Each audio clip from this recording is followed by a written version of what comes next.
এটা হচ্ছে এলাকার ভেতরে ঢোকার ঠিক প্রবেশ মুখ। আর এখানে আপনারা দেখতে পাচ্ছেন এই এলাকার পালোয়ানগুলো কিভাবে দলবদ্ধভাবে দাঁড়িয়ে আছে।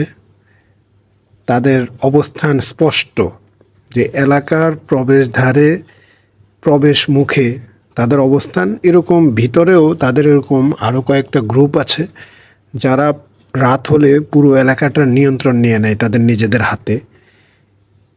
একটা তাদের নির্দেশনা ছাড়া বা তাদের কন্ট্রোলের বাইরে কেউ এলাকায় কেউ পাও ফেলতে পারবে না।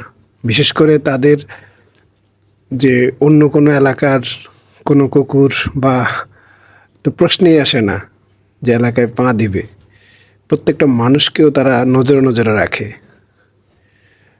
এটা খুবই অবাক লাগে আমার কাছে। তারা কিন্তু অনেক বেশি মানে থাকে, মানে কুকুরের মতো এতটা মানে আমি কি বলবো, এত সুন্দর করে পাহারা দেওয়া বা যে কোনো জিনিস মানে অ্যালার্ট থাকা শত্রুপক্ষ থেকে বা তারা যাদেরকে হুমকি মনে করে তাদের থেকে নিজেদের এলাকা রক্ষা করা, এটা মনে হয় আর কোনো প্রাণীর মধ্যে এই গুণটা নেই। এটা কুকুরের মধ্যে যেভাবে আছে।